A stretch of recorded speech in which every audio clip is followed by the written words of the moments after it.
What's good, everybody? This is Ray Daniels, aka the Culture Referee, and I'm here to talk to you about Two Loss Distribution. They are one of the most technologically advanced distributors in music. They distribute to more stores than any of the distributors around. They distribute, they give you 100% of your royalties. They only charge you $3 a month, and you have an instant option to get an advance from these guys. So if you're watching this and you want to be in the music business and you're trying to figure out how to get help, I'm here to tell you, go to twoloss.com and use the word GODS as your coupon code, and you get the first 3 months free. What's good, everybody? This is Ray Daniels, aka the Culture Referee. Rick the Negotiator. And this is the God Show Culture Report.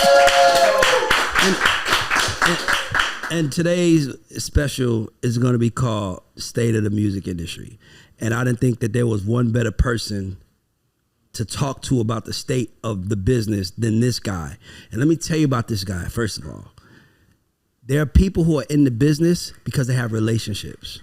There are people who get money because they sneaky, just being honest. And then there are people who actually know how to do the work.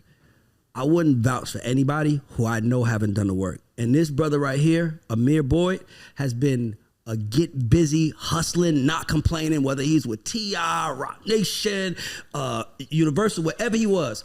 And this guy is also one of the people that was laid off by Universal when they started getting ready 40%. So there's nobody better to talk to about the inside and the state of what it is than my brother. Y'all better know him. If you don't know him, you about to love him. Let's give it for Amir Boyd. Let's go.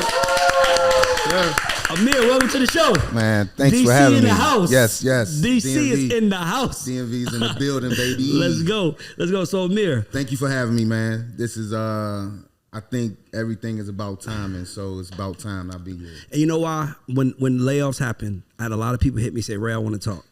The only reason why I wanted to talk to you before anybody is because when I left the building and I started this industry is very much like high school, very cliquish, kind of like, ooh, you going down the block? Let's see what happens. And I remembered the people that pulled me to the side and said, hey, bro, what you're doing is important. Don't stop. And Amir was one of them people. Absolutely. So that's why I wanted Amir here. So, Amir, how's life, man? What's the hell going on? Life is motherfucking grand. You know, yes, like you said, I got caught up in the layoffs. But it was more of a layup than a layoff for me. Okay. You know what I'm saying? Because I knew this was coming. For you, or you knew it was coming, period? I knew it was coming, both. Okay. I knew it was coming for me. Last year around this time, I was having issues with my contract. Okay. And that's when I was like, Something's wrong. Yep. And I was like, let me start setting up my plan A. Yep. I was just telling the guys before we went on camera. Smart. I love that. I was just telling the guys before we went on camera, like, I've always had a plan A if I had a job. And the plan A was whatever I was hustling for, you know what I'm saying?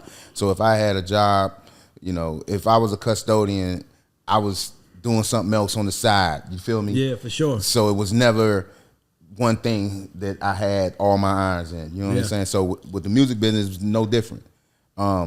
I have never done every single thing the right way the first time. I'm not perfect or none of that. I've had some ups and downs, but I've had more victories than losses in this shit. You feel me? Yeah. So when this happened, it really was like, now I can rock out like I need to. All right. So I got relationships, right? And some of these people have been leaning into me like, yo, bro, last year when I started, you know, having difficulties, I was like, man, let me go get back on LinkedIn and see what's going on with these other labels. And I'm calling other label heads and yada, yada, yada. And one of the homies, actually like 4 of the homies and my mom kept saying to me, man, don't go back working for nobody else. Don't go work for another label. Yeah. You got your own sauce. You know how to do this stuff, man. You got your own relationships. Rest in peace to Clay. He was one of them. R.I.P. Clay. Jason Jeter was one of them. BJ Kerr was another one. T.I. was one of them. Shout out to Tip. And they just kept saying, bro, you don't need to do that no more. Yeah. What was this? Maybe it was October. It was October, because I was up there with Nick Grant, getting him on the Breakfast Club and doing all that kind of stuff. I managed him too. So I go to the Brooklyn Museum for the Jay-Z exhibit, you know what I'm saying, before I go catch my flight. Yep. And I'm walking around this exhibit, and all I could hear was Jay-Z saying, Amir, bet on yourself. Because if you go to that exhibit, if you got a chance to see that exhibit, that's really what he's saying. Like, I bet on myself. Yeah. You can too. You know what I'm saying? So as I'm having this conversation, or as I'm leaving this exhibit, my partner calling me, BJ, he like, man, me and Jason just got on the phone talking about you, bro. You stop thinking about going to work at another label. And I called Nick, man, you need to go. And I'm starting to shed a tear because I know what this is. Yeah. These are God's angels. God ordained signs. Exactly. So it's like, it's time for a change. Whether you're ready for it or not. Yep. You know, most of the time most of the time the change that you need, you ain't ready for. Yeah. You know what I'm saying? So, however, with this particular situation and me being laid off, I was ready. Yeah. So when people calling me, and like my phone been jumping, people calling me, they asking me how am I doing? I'm like, man, I'm wonderful. Yeah. And they all saying the same thing. Well, I know you're gonna be straight because you then landed. You're a veteran. Plus you have a skill that is valuable. Exactly. Your skill in the music business, the skill he has, he will always be straight. Yeah, yeah. And I'm gonna be honest with you, Ray. If I never, and I'm gonna say this with all sincereness, man, if I never work another record at radio, I would be perfectly fine with that. Because as the business started to change, I started to dig more into the content pieces, right? So it's more, to me, it's more important for me to be able to get an artist on Drink Champs than it is to get their record played at V103. Absolutely. You know what I'm saying? Absolutely. So I started making sure I can call Drink Champs. Yeah. I can call Joe Budden. Yeah. You can call Ray if you want. I'm just saying, it's done. I can call Ray. Yeah. I can call, DJ Head. I can call Bootleg. And they going to pick up their phone on first ring every and say, time. Absolutely. Whatever you need. You know what I'm saying? And I had already started, getting not just artists, but other entertainers and comedians booked on places. Yeah. You know what I mean? And getting them on morning shows and on Drink Champs and things like that. And I still do that. You know what I'm saying? So this was actually a blessing because now I can let people know, because I think sometimes in this business, right, you get typecasted, right? Mm-hmm. Oh, you work radio. Mm-hmm. Yeah, see, I never wanted to be a one-trick pony. Hell no. You feel me? So I'm not going to say I feel bad, but I kind of feel like a lot of the people who was in getting these layoffs, that's the only thing they did. I was about to say, I got to interrupt you and tell you, you're right, but here's the thing, with the business has combined. It has shrunk. And the reason why is because people have to be multifaceted. Where I know I'm learning media firsthand, but I know music, I know A&R, I know management, I know all, and by the way, I make money from all those things. But if you just arch, the worst thing you could say is, I just want to be an A&R. Man, I feel bad. That's the worst thing. That's the worst thing you could say is, I want to be an A&R. And it's because if you want to be a manager, at least we know you can top off making millions of dollars. Yep. Managers. But if you want to be an A&R, that means you're always at the mercy of someone having to give you an opportunity to get the job, and then you sign all this shit and you don't own it. Man. And I want to speak about from the inside, because now in 2023, 24, 22, the 2020s, label execs are overworked more than ever. Yeah, because they cutting so much other things off. Yeah. You're right. You do have to have multiple skill sets. I was always referred to as the Swiss Army knife. Yep. Right. Because I know how to do so many things, and some of the execs, I've had execs sit around they whole staff and say, "Homie, different." You know what I mean? He a little different from y'all. Like, y'all know how to do this, but he know how to do culture. Everything. Exactly. But that's to me, that's an Atlanta thing. Absolutely. Because you have to be everything here. You have to be everything because here. if you're not, because it's not like there's jobs here. So you got to learn how to do it all so you can bring the money in. That's you learn that when you get on the independent side. Yes. Right? Shout out to Shaka Zulu and Jason Jeter again.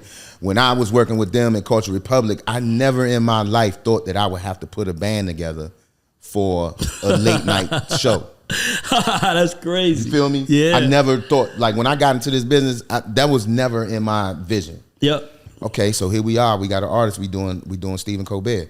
Who gonna put this band together? And when I did it, the band afterwards we was all celebrating. I was like, yo, this is my first time doing something like this. They all was looking at me like, nah, bro, you tripping. Like, no, this shit went smooth as fuck. And again, I had some other people on the team to help get it done, but I was the one leading the course, right? Sure. And they all was looking at me like, there's no way this is your first time doing this. So I learned and Grand Hustle, like, come on, I'm about to say, look at Hannah, look at Bro. like Jason has a fashion thing going. Like, you have to be that here. You learn that when you with an independent or a partnership. Yep. You know what I'm saying? Or I say you learn that when you start making money. Because when you start making, once you understand how the money flows, you start looking like, oh, that's what they do. Yes. That's what we do. Yes. Oh shit, if I want to make more money, I got to learn to do more. All hands on deck. Yep. You know what I'm saying? So it's again, man, like, you know, I think the execs, like a lot of people, and I'm talking about the higher ups, I think what's happening with them is, you know, everybody underneath them is just vying for a position. Mm-hmm. But I would have people hitting me and like, man, that's my contact, and I'm like, well, I know these people personally. You feel me? Like, shout out to Andrew Schultz. I know Andrew Schultz personally. So if I want to get Mexican OT on Andrew Schultz, I'm going to hit Schultz, and he going to bring his people into it. You feel me? Absolutely. Or that's how you did mine. You hit me. I put you on. I was on the, hey, before I forget, I did on Instagram. Yep. Yo, get him. We need him on the show. What's good, everybody? This is Ray Daniels, a.k.a. the Culture Referee. And if you were wondering who this beautiful woman sitting next to me is my sister, Tiffany Daniels Sy. Let's give it up for my sister. Everybody can clap. This is good. And my sister she's the most talented person in the family, and we started a family business, a signature scent company. So if you like smoke a lot of weed in your car and you want to get the scent out, you have to check out these scents. I know guys that use it for the weed. I know people that use it for cologne, and everywhere they go to get compliments. We make candles. We make room sprays. We got them in kits. So if you want to buy something for your loved one or anybody you know that you care about, hit us up, LorraineCo.com. We're going to put the website at the bottom of it. But support this black business, support this black woman, and order, I promise you guys. As a matter of fact, use the word gods, and we'll give you 15% off. I just made that up, so if my sister's face looks crazy, don't get mad at her. I'll eat that. But guys, when I tell you this shit is incredible, you really should check this out. The best scents ever. LorraineCo.com. And we'll put it at the bottom of the screen. Thank you. Thanks.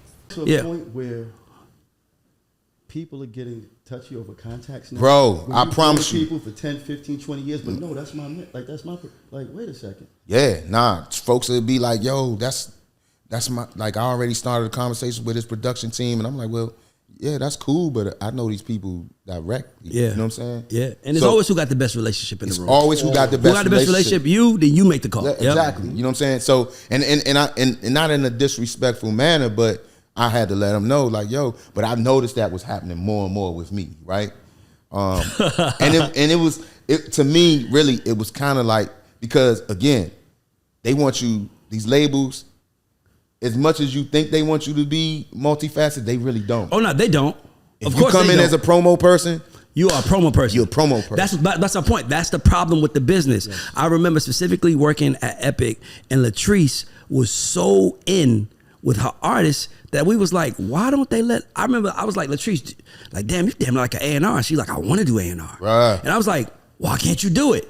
And it was almost like, like, no, you marketing person does marketing. I'm like, yes, no. What they do is how they operate. But we lost though. That's why we lost. Agree. No, I'm saying, no, you're wrong. You're not wrong. I'm saying that is why we lost. What happened was everybody was guarding what they protected, and didn't want to let nobody in. And then the label said, fuck all y'all. Man, Sha Money, when I was at Epic, I was the first person they hired at Epic, right? When Benny Pugh called me and was like, "Yo, who's the hottest people in Atlanta?" And I told him Titty Boy, I told him Trouble, I said the Charlie Boy Gang, they got a record because they had the Beef It Up record at the time, and I said Future, right? About a month later, Benny called me back and said, we signed Future, we hiring you. Here's your salary. Oh, wow. Right? Shout out to Betty Pugh. That's a real one. Exactly. Love that. As shit was going on, I was bringing other artists to the label. You know what I'm saying? But I had the relationship with them. One being Cash Out. Yep. You know what I'm saying? Cash Out signs to Epic. Sha Money ends up coming over to Epic. Sha Money started moving around in Atlanta in these studios, and I don't know how to lie. Yeah. So these are all true. So Sha Money calls me and said, "Man, I've been moving around these studios in Atlanta. Everybody keep bringing up your name. You want to come on the A&R side?" I said, "Bro, absolutely." Because for me, that would have been another feather I would have been put in my hat. Yep. Even though I had done some of that at Grand Hustle, because at Grand Hustle was all hands in, like, yo, let's get whatever you can bring. You feel me? So when he said that, I said, "Bro, by all means." He was like, "Man," and then he came back to me. He's like, "Man, they ain't trying to let you leave where you at. Just promo." Yeah. You know what I'm saying? And I'm like, why can't I do both? Why I can't do both? By the way, if they allowed that, the business would be different. Way different. You know why? Because the people who know radio, we know when them hits come. We know a hit when we see one. Most of us know a hit in our sleep. Yep, radio guys know hits. There's no more real music people left that love That's music. A whole nother Not topic. the business, but love music. Okay, so I'm gonna tell you what I think it is.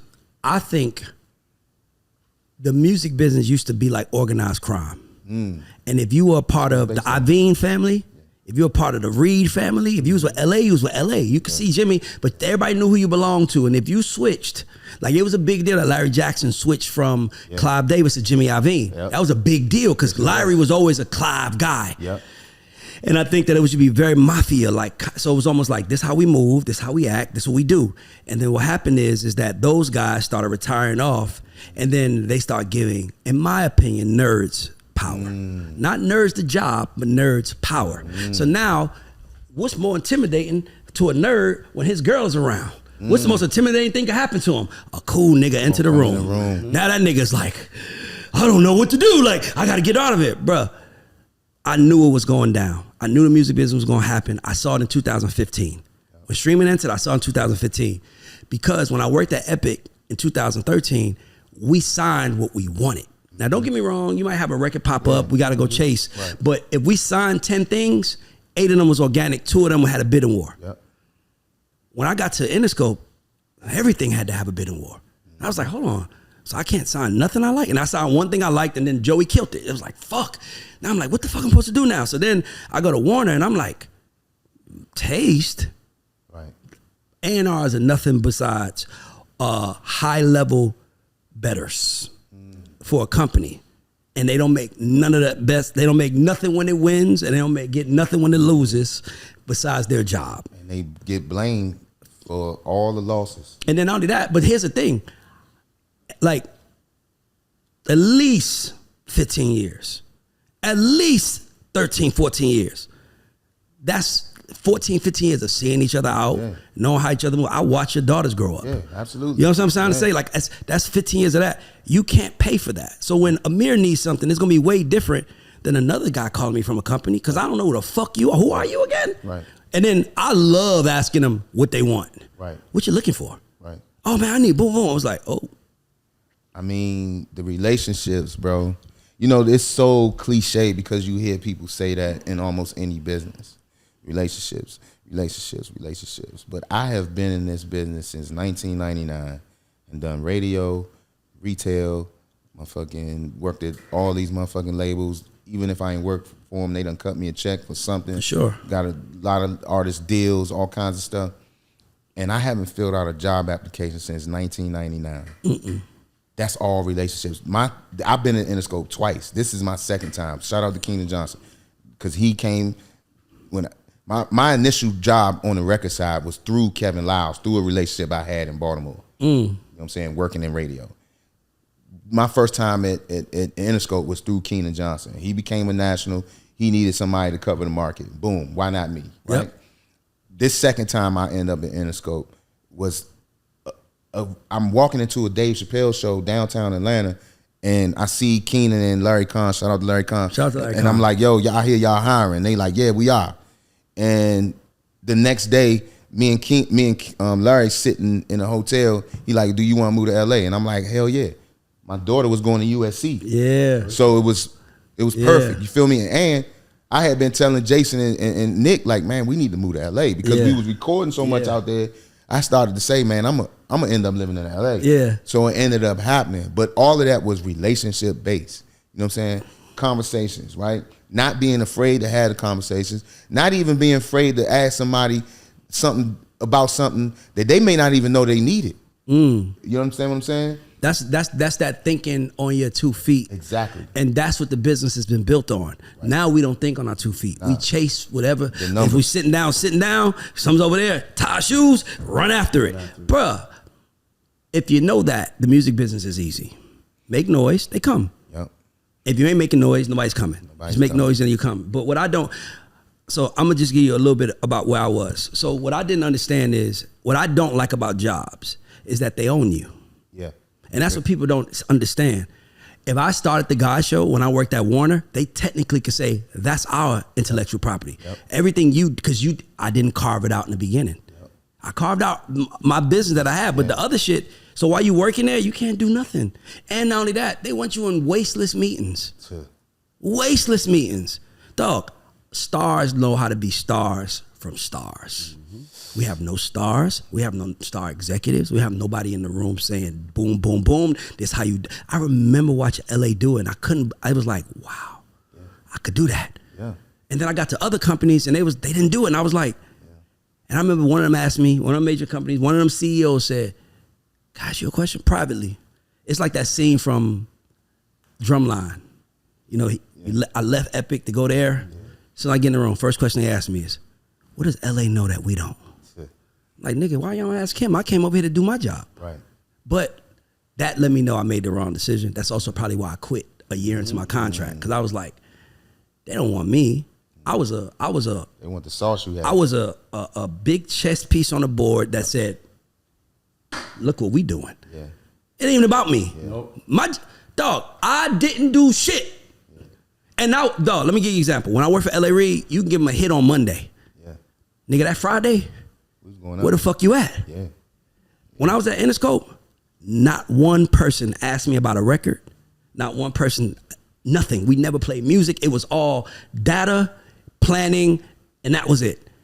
Yeah, man. I was just saying, like, the game has, you know, kind of go what you were saying. The business has lost a lot of people who love music. Bro, I got a tattoo that says I love music. Yeah. That's how I'm walking around with my headphones listening to music. You know what I'm saying? And I've been like that even when I was a young one. Yeah. And I was in college. I always had headphones on. So I think the business has lost, or it's losing people who love music. But they don't want people that love music there. They don't want people that love music. They want people who wants to do the job. Who want to do the job and shut up. And you know what I would tell anybody who's listening? There are 52 million songs being uploaded per year. Out of those 52 million, let's go high. Even though I know it's not this high, let's say 1 million of those are from every major label. Yep. The other 51 million, and I know major labels don't put out. They probably put out 15 records a week. Yeah. So it's probably about but I'm saying, but on a good label, 10 to 15. So 10 weeks, 520 songs. So nigga, we really talking about 7,000 songs out of 52 million. Yeah. So out of 52 million, 7,000, 8,000, let's say 10,000 are from majors. The other 51,990,000 is from people like us who want someone like you, someone like you, someone like me. So when people were trying to talk about jobs, I'm like, dog, it don't matter how high up you go, how low you go, that pay stays the same. Nigga, so it's like, and nobody talks about how it is when you're passing money around, when you're giving your friend a $3 million deal. Now you're like, fuck, this nigga just made what I make in a year, and then some of one One deal, deal. and can go live his life. Yep. And here's the crazy part. The label don't even hold him accountable. Nope. They hold me accountable. Yep. So now I'm doing the job that you're supposed to be doing, watching you live your life. Then I realize I don't get no more money from doing this shit. Oh no, reset. Nah, I'm managing managers now, guys. I'm not an A&R. A&R is not about A&R, and it's about managing managers. Yeah. Because these managers are coming up. They are the brother or cousin of an artist that went viral. Now here come the label. And now instead of me working with the artist, I'm telling the manager, so that guy does that. Yeah. Well, what does he do? Well, how the fuck? Yeah. Nah, they don't. It's so crazy, yo. You know, we both have shared the cover of the XXL stuff, and my shit didn't come from the PR company. Mine neither. My shit came from the relationship I had with XXL. Mine came from Latrice and Courtney. Now watch this. Absolutely. Warner didn't even submit me. No, they didn't submit me either. No, nigga, they didn't submit. Let me tell you why I know. They was big mad that I was on there. They didn't submit me. Warner didn't submit me. They submitted Norvay, who they loved, and I think Erica. So how I got on the list, Vanessa from XXL called me direct and said, "Hey Ray, you're selected." I'm like, okay. And she was like, "What's your title again?" Yes. And I was like, "Well, I'm SVP at Warner." And she was like, oh, "Okay, cool. Well, I'm letting you know, Latrice and Courtney is the reason why you're here. They told me we need you." Absolutely. Shout out to Latrice and Watch Courtney. this. I go to Warner and I say, "Hey guys, I'm selected for the XXL. How does that work?" "Oh, we submitted you. They picked you?" Oh yeah. See, yours was a little. But they didn't submit you. They didn't. But that's what I'm saying. So when I understood this game picks favorites. Yes. That's when I knew. That's when I knew. I'm gonna make myself my own favorite. Put a camera in front of me. I'm gonna talk because I'm not gonna let nobody pick. I'm not gonna let nobody determine if I'm their favorite. It's been a blessing to have you do this, bro, because you know it's so much other stuff going on with these podcasts, and I think I had posted something a couple of months ago talking about we need to do a podcast kit buyback program, right? But I wasn't talking about you. You know what I'm saying? I was talking about all these fake. Not for sure. You know what I'm saying? Because this is informative, right? And we talking about real life people that we really got relationships with that we can get on the phone with right now. You feel me? I can call Latrice, I can call Courtney, I can call so JD, many people, anybody, and they gonna pick up the phone, right? Every time. The day Benny Pugh fired me, he fired me and said in the same conversation, "But I'm gonna need to keep in touch with you because you gonna come up with something." He ended up going over to Rock Nation. I ended up getting deals over there. Yeah. Epic. Me, Shaka, and Jason, we took Nick over there and got that deal over there. I didn't take none of that shit personal because it was business, and I always know I'm gonna land on my feet. Yeah. Feel me? So the same thing happened to me, bro. Vanessa called me. She said, "Yo, I'm putting you on the cover." And at the time, I didn't really know what that meant. Yeah. You feel me? Me neither. So we went and did the photo shoot and everything. The shit comes out in December, actually right around my birthday. I'm in Jamaica with COVID. Yep. And phone going crazy. But now I'm starting to get the calls from the people at the label. Like, "Yo, woo, woo, woo, woo." And I'm like, well, my shit came in from Vanessa. Yeah. Through Latrice and Courtney. Yeah. You know what I'm saying? And I said, Vanessa said, she like, "Yo, they got some other people on there too, but I wanted to make sure you was on here because you deserve it." You feel me? And again, it made me realize, man, if people uncomfortable with you betting on yourself. Oh no, nobody, no. Very uncomfortable with ambition. No, nobody wants you to bet on yourself because if you win, that's just a reminder that they didn't bet. Because we all could have bet on ourselves. Yep. Some of us just chose to take checks. Yep. And I'm not gonna lie, I was just telling somebody this. I love them checks. I ain't gonna front. Lie. I was about to tell them. I was gonna tell somebody. I was like, but dude, like when I left Interscope, Warner, my last situation, they said, "What's your title now?" I said, "I'm head of A&R for myself. That's my title. Because I know if I break something, it's mine. Right. And I can have all the money from it, and that's it." I make 6 figures from my signings outside of labels. Right. I make nothing from my signings inside of labels. Everything I signed outside of labels still pays me to this day because it's mine. Right. I remember when I went to label, I was like, why wouldn't they, instead of giving us bonuses, give me that bonus money to sign something for myself. So instead of me saying, "Here's $100,000 bonus," it's like you could choose the bonus option, or you could put that $100,000 in the artist's pocket and do your own thing. How many niggas you think want to do their own thing? Man. But they don't want nobody doing their own thing. Doing their own because thing. when you do, because they are all, dog, it's just no entrepreneurs. It's a fucked up game. And I just tell anybody who lost their job, hey man, it's the greatest thing to happen to you. Man, listen. Literally, that's been the theme of text messages from me or people when they call me. Like, yo, this has been, shout out to my man Keem over at TDE, because I had to let them know I'm booking Schoolboy for do Drink Champs and all that stuff. And I was like, yo, man, just so you know, like, they laid me off. He said, nah. They gave you a layup. What? Mm-hmm. You know what I'm saying? They gave you a layup. They can't never lay you off. You feel me? Nope. So that, now I had already been thinking like that, but he reworded it so it made more sense. Because I promise you, when I had to let my staff know that I was gone, that I was, my text message in the text group was, man, this is a blessing in disguise. It you know is. what I'm saying? Because now you can 100% bet on yourself. And like I said, this is what I want to convey in this to people who are still at these labels, because there's still a lot of great people at these labels, and some of them I got some like brothers over there, and I got some sisters over there. Like literally, if you look in my phone, I have their name and sister, not even their last name. You know what I'm saying? But I know they good. Yep. But it's for the other people that made it. If you do not start setting up your next play, you're setting yourself up for failure, because these labels are going to continue to shrink. This was just the first layoff. Mm-hmm. You know what I'm saying? But you could, YouTube just laid off a whole bunch of people. Amazon laid off a whole bunch of people. Sony, BT, like it's going to continue to happen. So, because the world is getting smaller, because certain things you don't have to go do no more. You think about how the digital download kind of like crippled a lot of industry. Yep. Trucking. Yep. Packaging. Yep. You know what I'm saying? Record stores. All that. Yep. So you think that it's not going to continue to trickle down in the music business? Exactly. Vinyl plants. It used to be vinyl plants all over the place. That's why it takes so long to get vinyl made now, because they're not all over the place like they were. And that's why it's so expensive, because they need to almost have you damn near pre-order it. Exactly. So they don't print it up. Exactly. So it's going to continue happening, guys, ladies and gentlemen. Do not think that I'm telling the young lady who got laid off in the A&R department, it's time for you to bet on yourself. Do not think that these labels give a fuck. You're a number. So you better have something. I don't like to say plan B, because my plan A is what I'm doing. Right. You feel me?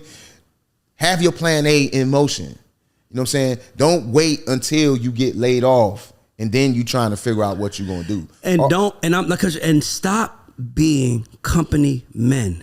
Man, I don't think that's gonna happen. No, can I tell you why? Let me tell you why I say that, because I know that might kind of come flagrant, right?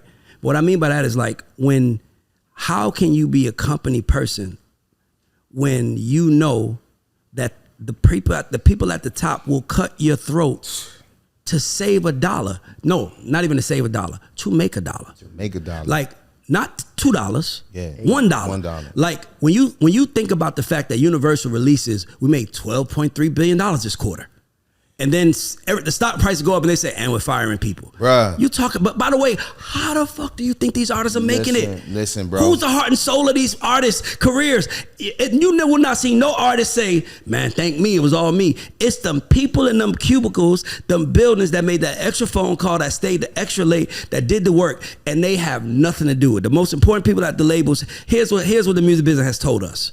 Only 2 people matter, or 3 people matter. This is the music business taught me. Y'all can add to it. They taught us that number 1 people is money people. Mm-hmm. The board, the people putting the money up, they matter more than every employee and everybody else. Second one is the CEO. Mm-hmm. The CEO, because that senior staff, that C-suite, nigga, they knew who was getting let go. Absolutely. They knew, last year. They had to prove it. They knew who was getting let go, they had to prove it. So, and the third is the artists. Yep. Everybody else, nobody matters. Like, nobody matters.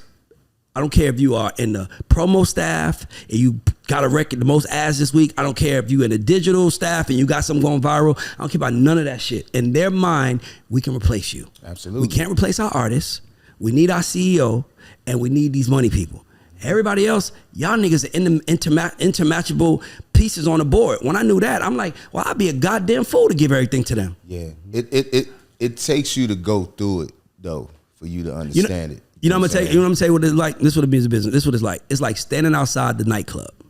Think about it. Most nightclubs market employ is the people standing outside. Yep. And then you see people walking out and I'm like, how's it in there? Right. That's whack. Right. That's what now you're a goddamn fool if you do that 2 times in a night. You know what I'm saying? Now if you do that one night and you walk in, you're like, oh, this shit ain't popping, I'm out. Yeah. You don't go wait in another line and be like, how that shit in there? Because you figured it out. Yeah. That's the music business is like. Yeah. But I will tell you this, they done start throwing day parties, block parties, everything across the street. And niggas is like, well, shit, I can get the whole vibe here. And I ain't got to worry about the asshole doorman, asshole club people. I can go right here and pull my radio out and have a party and nobody can stop it. When people figure that out, you got to figure that part out. And then the other thing is you got to make sure if you got fired, I got one thing I'm going to tell you, cut everything off. Cut everything off. You got to get your lungs back in shape. Oh, yeah. Because if you getting paid, like I ain't gonna lie to you, them corporate cards, that traveling, every time I get on a plane to LA, that's like $2,000.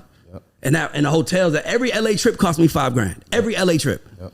Hotel, rental cars, nigga, even if I'm staying there for 4 days or 9 days, it's a minimum because the flight is most of it. Once you start understanding that, so when you start understanding that part of it, it was like, okay, Ray, just cut the corporate card. That's cool. No more dinners. Because what I didn't want to do is I didn't want to alter my family's life. Right. I didn't want to go home and tell my kids, Daddy's not working there no more, so y'all can't go get ice cream on Saturday. Nah, fuck that. Y'all get whatever y'all want. Nothing's wrong. Daddy's a hero. I got this. And I went out and you start figuring out like, damn, cut that off. Then you start being like, I don't even need that shit. Then I start realizing how much time I get with my family because I don't do dinner every night on a corporate card. Yep. Then I'm like, shit, I start feeling more fulfilled than ever. You got to get your lungs in shape if you lost your job. Yo, wake up tomorrow. Yeah. Wake up tomorrow. And if you lost your job today, wake up tomorrow and do your same routine tomorrow. Do not change your routine because of job. Because what's gonna happen is you're gonna get lazy, you're gonna get depressed. So don't stop working. Whatever phone calls you made them same phone calls. Even if it's to say, I lost my job, I don't really have it right now, but I want to check in, bro, are you good? Or sister, you good? Even if it's that. Honestly, guys, I say this all the time, I'm gonna say it again. I only started this podcast to get a job. Swear to God, Amir. I was like, I'm not gonna ask for a job, but I figured if I got, what changed it was Gary V. I had an artist I just signed and signed 2K Baby, and him and his manager was like, bro, you think you get us in the room with Gary V?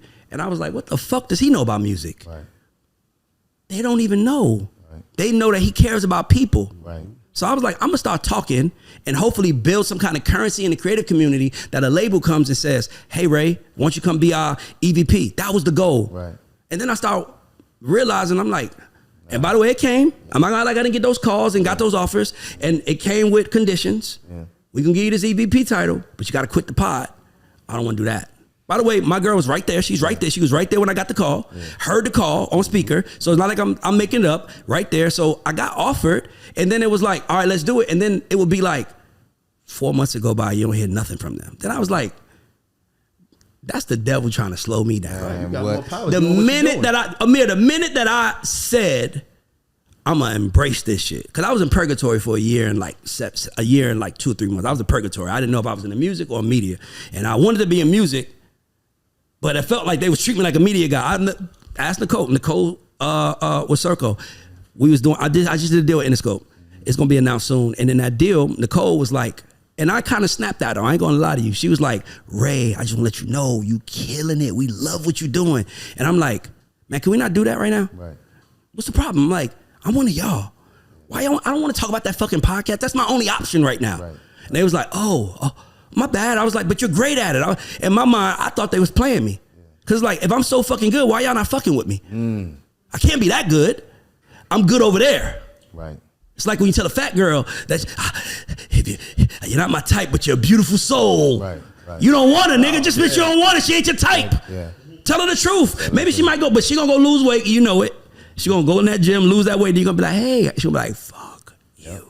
We know that already. So once I figured that shit out, I was like, they ain't coming to me. Don't worry about it. And I swear to God, I made a minute that I made it. I was like, I talk to God every day. And the minute I said, all right, God, I hear you. I'm a media guy now. It was like everything I wanted fell into place. You are spot on with make sure you're doing the same things you were doing, and don't sleep in the bed all day because you ain't got no job. Because I fell into that when I got fired from Epic, right? When I got laid off from Epic, after the money dried up, I went into a state of depression. Yep. You know what I'm saying? I remember you gained a lot of weight and then you started running out. I remember that. I started running and everything. Yep. And I mean, I literally had a gun in my mouth at one point. You feel me? Getting ready to do it because I just was like, yo, you know. But then this time, so coming out of that, right, I said I would never go back to that. So this time, it's been a blessing. My phone has been jumping, bro. I'm talking about folks been asking me to manage them that I didn't even know they needed managers. Yeah. You feel me?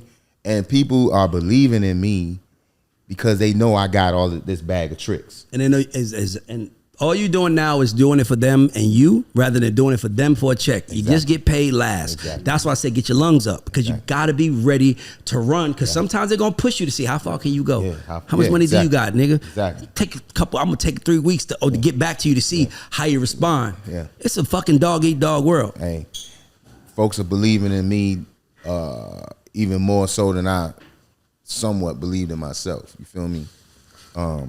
So listen, I want the people who got laid off to know, like, yo, this ain't the end. This should not be the end of your career. No way. You know what I'm saying? Hell no. You should be using this to focus on your plan A.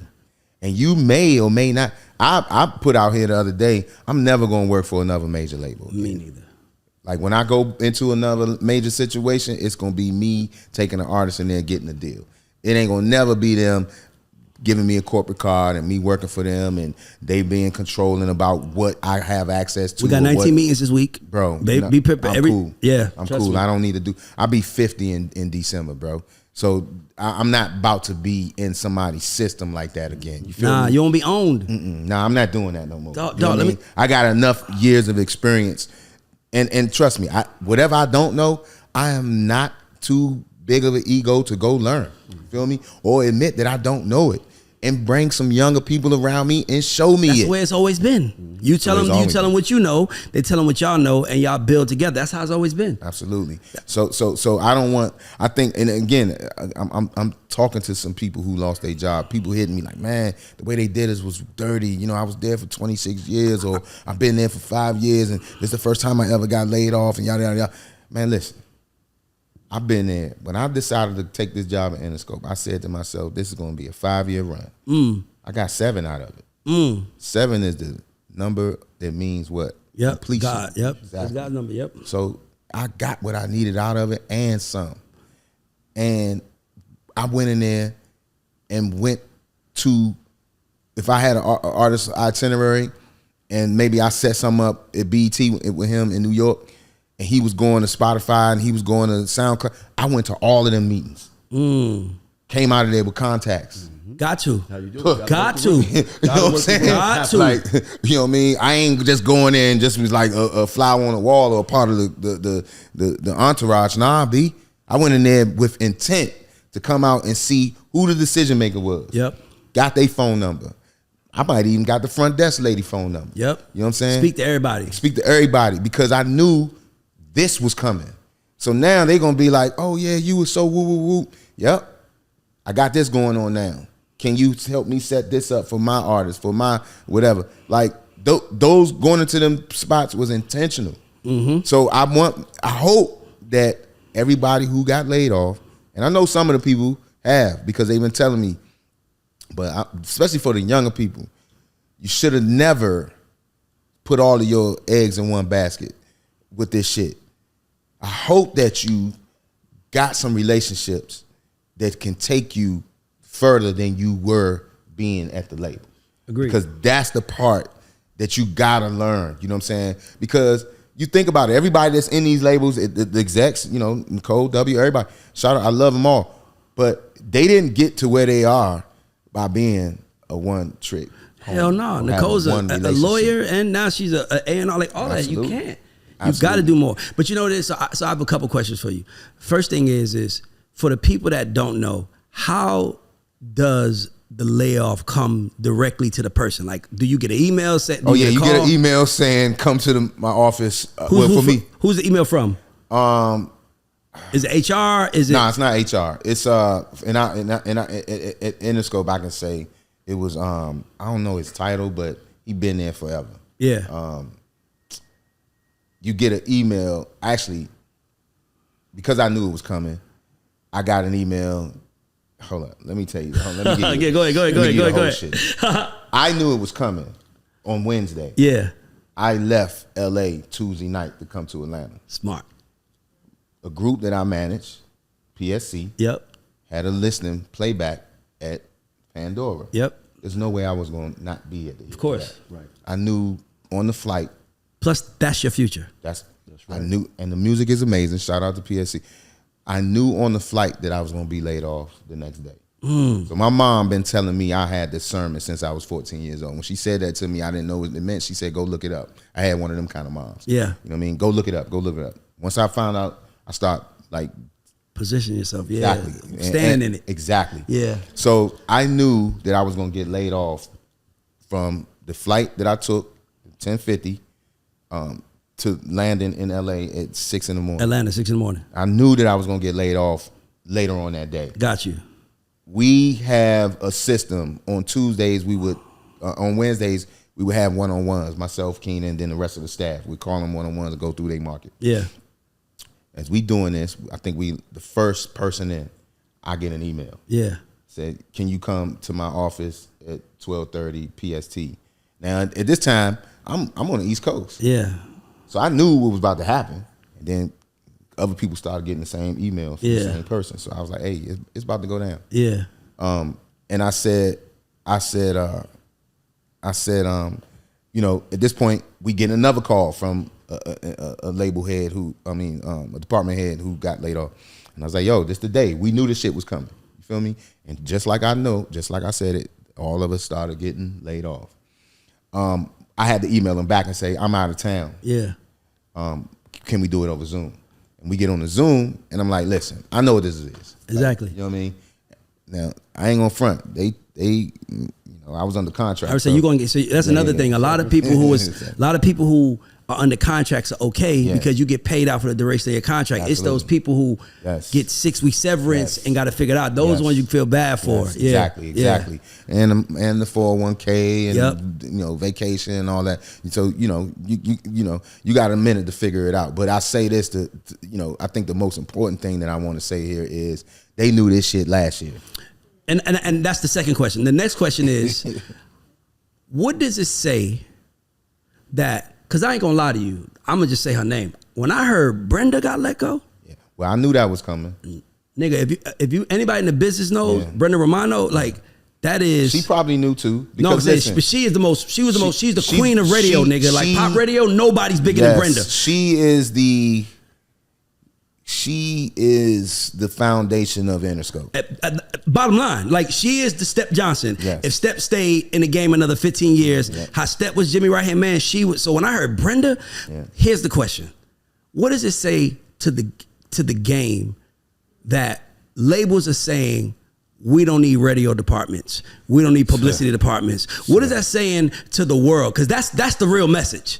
That is real message, and that's why I'm prefacing by saying my cohorts who I know are still in there and on the promo side, set your shit up. Get ready. You know what I'm saying? It's people on my staff that have commended me. They like, man, at first I didn't understand why you move the way you do. And then now they like, now I understand why you move the way you do. Yeah. Because by them getting rid of these departments and busting them down, breaking them down, let's think about it. You got iHeart, you got Radio One, and you got Cumulus, and you got like some other little partners, what I'm saying, companies. But iHeart owns like 30% of the chart. I'm talking about the urban chart. Yep. They own and probably less than that on the rhythmic. But they own 30% of the chart. All right, so if they are going fully syndication and they got syndication means like they got one person doing on all the radio stations. Like the Breakfast Club is a syndicated show. We hear it in Atlanta, even though they're New York based. Exactly, exactly. And then they got their afternoon drive like that, and then they got their middays like that, and they got their nights like that. Like, why do I need? And this is gonna happen in the radio side too. Everywhere. Why do I need a program director in each one of these buildings? Right? I don't. So guess what? Now I just need like a Reggie Rouse character who you go to that does like 5 or 6 markets. Exactly. Yep.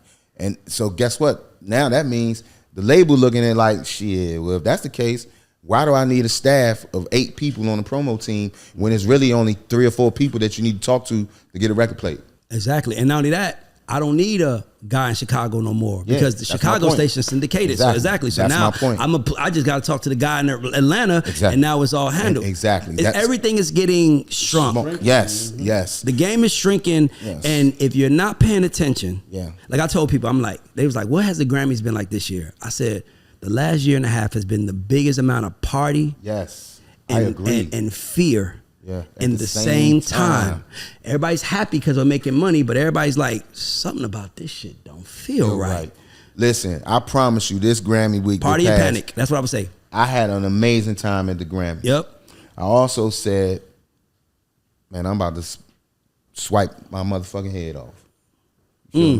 Because I wasn't about to. I knew that I wasn't going to be reporting them expenses no more. You feel me? I knew the job was gonna be over with. So, yeah, you know what for sure. And other people was like, "Shit, we just gonna swipe them out." But you know what it is though. We don't talk about a job being fired is very much like death. It's instant and it's over. Yep. And the people would like. I consulted a couple of situations, and the weird part that I noticed is that the arrogance. Of the people inside the system because of a job. Yes. Like. My arrogance comes from what I did outside. Absolutely. Not me getting a position, because I only got this position inside because what I did outside. So when I hear people like being like, I'm like, y'all can't be arrogant like that. You can't say nothing sucks. You can't be like snobbish, because as bad as that is, there could be a girl named Hood Rat that has a song called Looking for the Cheese, and she has a rat on the stage with her, and every nigga in America is like, what the fuck is this? As soon as that shit go viral, somebody's pulling up with a check and gonna say, we got the rat girl. Yep, we got the rat we got the rat girl. Nigga, it's not about, it's when you start understanding that, it's like, why are you auditioning? Do you? Anybody who's listening to this, you wanna hear my advice? Fuck asking people for a job to check out your music, any of that shit.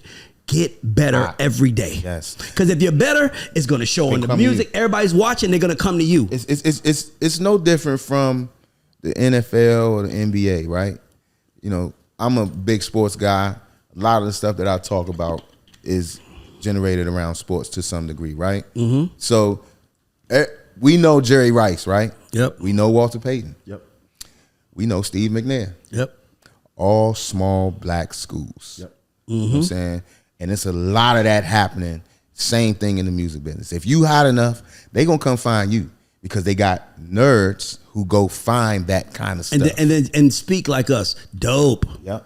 Dope. Yep. That's their favorite word. Every A&R favorite word. Dope. Yeah. You'll be like, man, what you doing, man? Nothing, man. I'm just trying to, make it to the top, man. Put food on the table, feed my mama. Dope. Yeah. So all you got to do is go keep getting better at what you do. You know what I'm saying? And they gonna come find you. I think them laying all these people off, the people who they already had the relationships with in, like, let's just say a CMG, for instance, right? Yeah, I know all of them guys. You know what I mean? I can get Gotti on the phone, everybody. I'm not saying this is gonna happen, but it would be to, whether it be him or Bag or anybody else that's starting their own situation, like, man, let me call Amir. Because I know he know how to do everything. Right? Everything. You know what I'm saying?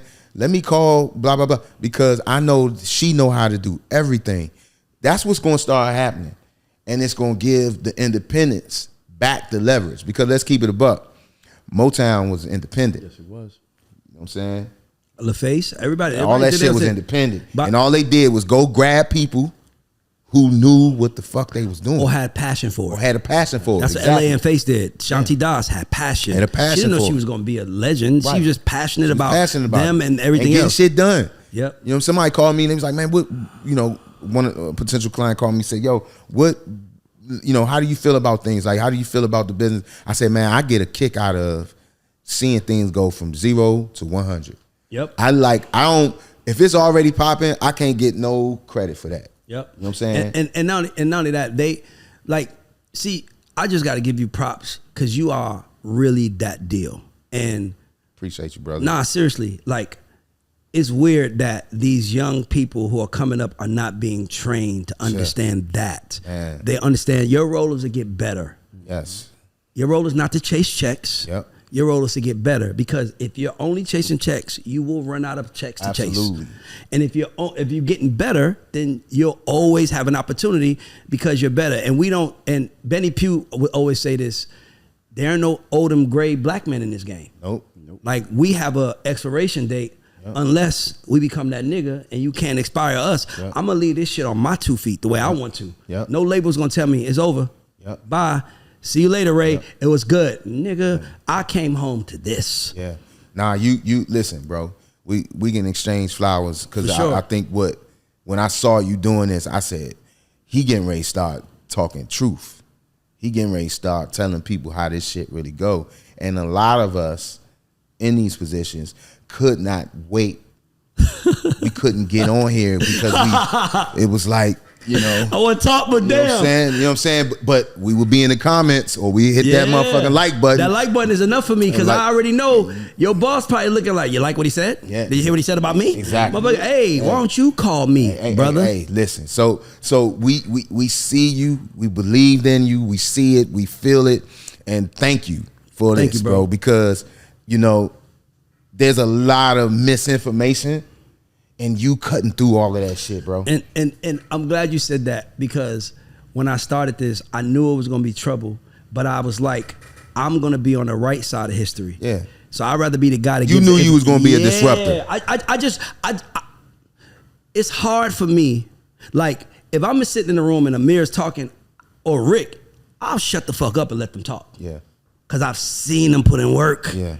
It's hard to watch a nigga that don't know shit talk. Man, listen, and it's hard to watch a nigga in the meetings who ain't never did shit, like, but because he's cool with the CEO. That's what it is. That's what it seems like the whole game is full of now. A bunch of people that but that's the point. They don't have to, because they're being hired by nerds who are saying fuck what they're saying. Let me tell you something, my nigga. Cool will always be valuable. Man, there's not a there. Listen, when I was a kid and my grandmother was watching Fonzie, nigga, he was selling Cool. Cool will always be have currency in our community, because everybody wants to fucking be cool, especially the nerds. That's why they fire the cool niggas. So now they're the new cool niggas. Yeah. Now their jokes are funny. Now everybody's not like, where's Ray at? Where the real funny nigga at? He's like, what about? They want you gone, and they don't want artists looking up to you. Like, shout out to David Sebastian. Why? He wrote a letter to Warner and he said, I want to be released out my deal. By the way, labels work. Like, labels are the devil behind closed doors. They are evil machines, because they're taking art and exploiting it and not giving a fuck about the artists. That's, first of all, let's go there, right or wrong. So let's talk about that, right? So labels, insurance policies is crazy to me, bro. Labels are the devil. So for me, when you start understanding that, it's like, man, I think we can win without being evil. That was my thought process, but the only way you could do that is if you're really smart. Only niggas that cheat are the ones that ain't good. Niggas that are good don't cheat. That's why, and by the way, I've been saying this to Jordan, Chad, who else, Jack, James, y'all all in this room. Jen, how many times have I said on this couch, the goal should be to survive. Yes. Remember, like, a cleanse is coming. Everybody need 18. So whatever you're doing, don't do nothing crazy. Yeah. Because in 18 months, it's gonna be different. It's gonna be different. You gotta survive. So now what they do, they let people go. Now they're trying to see who's surviving. Now here's another thing we don't talk about. I hate that I know this type of shit. So here's what really happens with labels, guys. They fire people as employees because now you ain't got no corporate card. Now I ain't got to pay you on my payroll, and they hire them as consultants. You want to know why they hire them as consultants? Now I ain't got to pay your benefits, and I ain't got to give you no corporate card. And I could charge everything I did for you back to that artist's budget. Yep. So now, so I'm telling you, it's going to be a lot of money out here. Everybody going to be able to consult. Absolutely. But I'm letting you know, the consulting thing was for them to be greedy, to take 10% more off the top. Just because, like, man, if we just have Amir work for us as an indie and pay him fucking $15,000, $20,000 per project, then we're good when we need him. So now it's like, here's your check. Dog, let me tell you the most powerful thing people do now. Say no. Man. Don't help them. Don't help them. Get on the artist team. That's the new rise. The new luxury cars are artists or labels. That's what I was just saying. If you got an saying. Artist that's winning, you in the luxury vehicle. If you got a label, you in the luxury vehicle. But if you got an artist, that's yours. Yep. If you got a label, nigga, they can take that from you at any given. And the crazy part, I knew about this merger. Yeah. A year and a half ago. Yes, everybody knew. But I didn't think that. It was the worst kept secret ever. But if I'm being honest with you, I thought that Interscope employees were going to be okay because Janik took over West Coast. Yeah, So I was like, everybody at Capitol should be worried. Yeah. Def Jam worried, but Interscope, nigga, y'all boss is about to be the boss of the whole entire West Coast. Y'all straight. Hey man, it's so crazy because I was wondering if anyone that got let go has heard from him.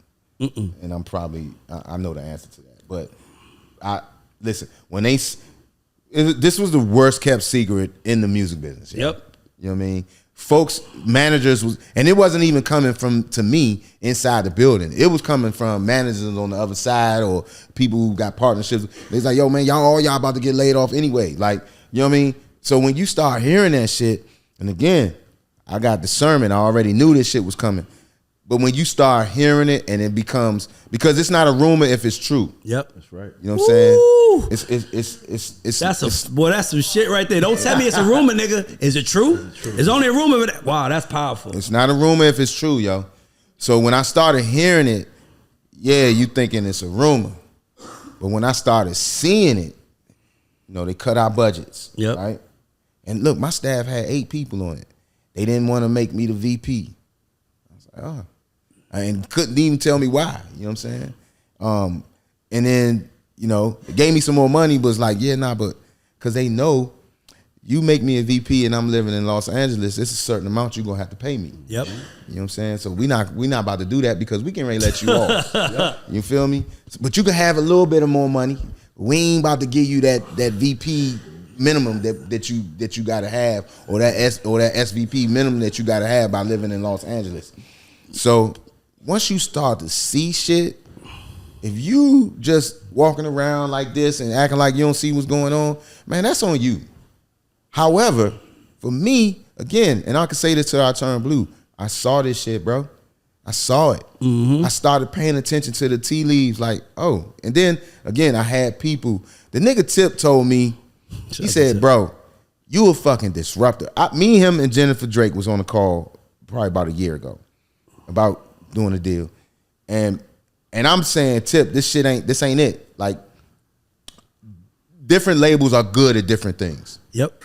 And I don't feel like Interscope is good at taking things from the bottom. Mm-hmm. Like, they want somebody who already got motion, and then they can post them up. That's what they good at.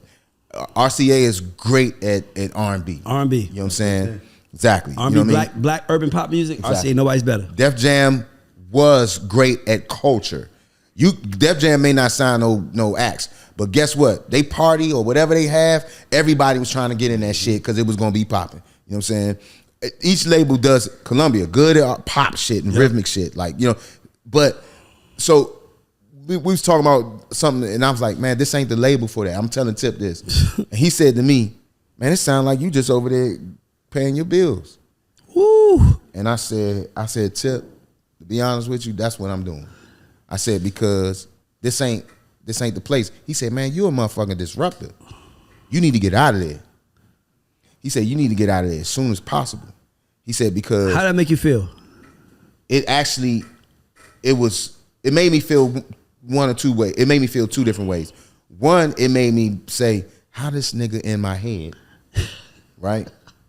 Telling me shit that I already know. Yep. 2, it made me feel like, damn, how did I reveal that much of? You don't even. But that to me. That's the beauty of it. That's why I asked you that. People don't know how much they reveal without saying a word. Yes. People don't know how much they reveal by their answers, their body language, their everything, and all the other stuff, and they don't understand that. And that's why I was like, shout out to Tip because he caught it. It's funny because KP, I was working when I was between jobs. KP was like, "Why you want a job? You're not built for this." Man. And that's why I felt because it was like I kind of was like, "What the fuck you don't tell? I can do it," but he wasn't saying you can't do it. He's just saying what you want to do. They're not gonna let you to do, yo. And you're gonna be frustrated every day, and you're gonna be mad that you did it, and then you're in a contract, and they own your ass. My bottom line. My boss, before Keenan, he ended up being my boss, but our boss Larry Kahn, when I first went to Interscope this time, he was the head of the department, and he told me. So the first year I went to LA, I was like, all right, they was like, yeah, bet on yourself. I went out there without a contract. I bet. What's the quarterback for the Minnesota Vikings? Kirk Cousins. So Kirk Cousins was going through the same thing at the time. They kept franchising him. Yep. So he even used that as an analogy. He said, man, like, bet on yourself. All right, cool. I'm going to come out here. And I get it. I probably had a little stink on my name before. Yeah. So, all right, cool. I'm going to come out here, take everything. I'm going to go out here and bet on myself. Bet on myself. All right. Second year come up. I'm like, man, listen, y'all told me y'all was going to give me a contract second year. Larry was like, man, don't sign no contract. And I kept saying to him, nah, bro, I moved out here from Atlanta. I need to know I'm good. I need to know I'm good. And I got a family. I got kids in college. I had 2 kids in college at the time. Nah, I need. He's like, man, listen.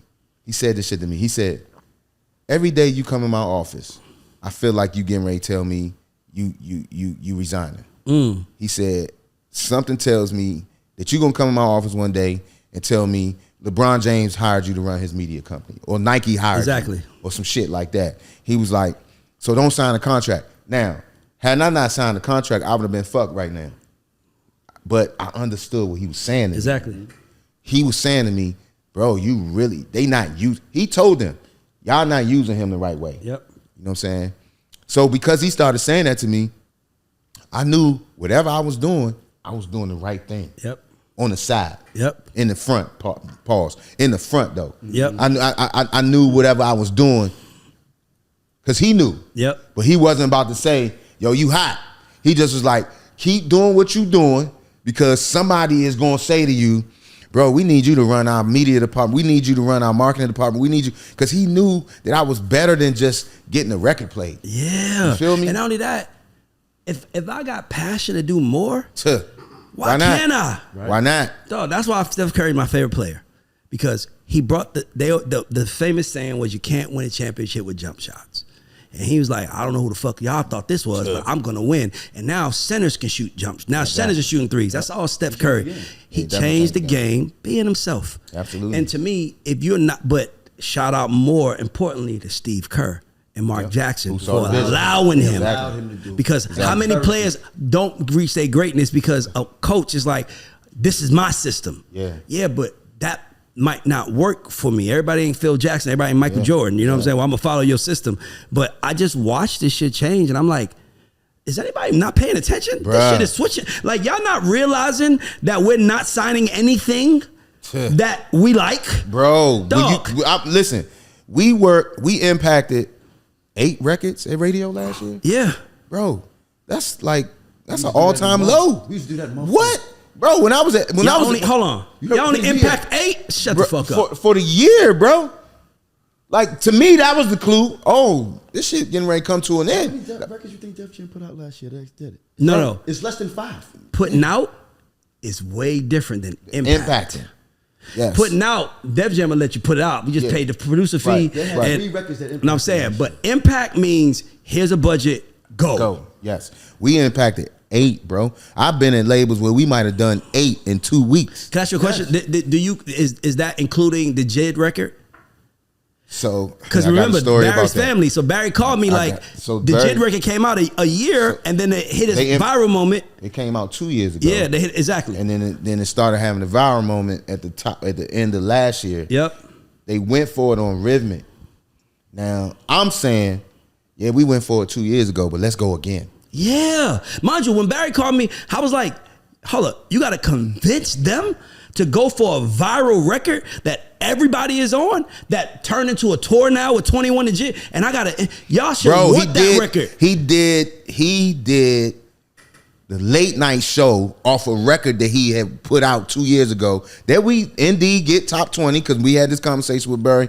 We did take it top 20 when we put it out, but now we got the other momentum. sauce. Now we know the record going research. Why not say, if it was my label and this shit started happening, I'm like, man, let me put another 50 on it, another 80 to see what was, because it definitely would have gone number one on urban without a doubt, and rhythmic at the same time. So now we talking about, let's say Jid may be getting 300,000 or 400,000 a show. Now it's 750 because now I got 2 number one records. Right. Yep. You know what I'm saying? I got one on the rhythmic side, I got one on the urban side. So my money just went up. All the way up. Now you got a happy artist. Now you got a happy manager. Now everybody want to work with you. Now everybody want to work, and now you getting more energy out of the artist for another 3 or 4 years. You. Exactly. And you have a winning sir to say, hey, that doesn't mean because the record didn't work today. It could come 2 years from now. Just chill. Be careful. Let's see what happens, and then boom, there it goes. I was one of the ones in the building like, yo, we need to go back and get this record. Yep. And people were saying to me, man, they'll never do nothing like that. But see, just because it's never happened doesn't mean that it should not happen.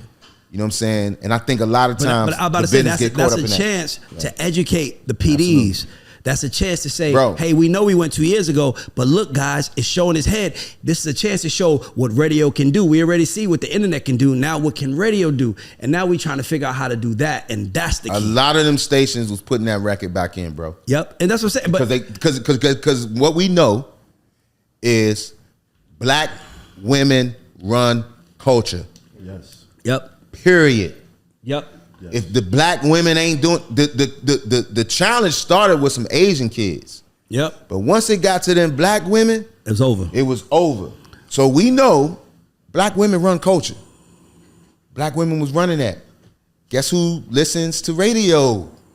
Black women. Yep. So it was easy. Yep. I thought. But to connect the dots. But not to beat a dead horse, but here's what artists don't understand. For any artist wondering why, here, let me explain to you why.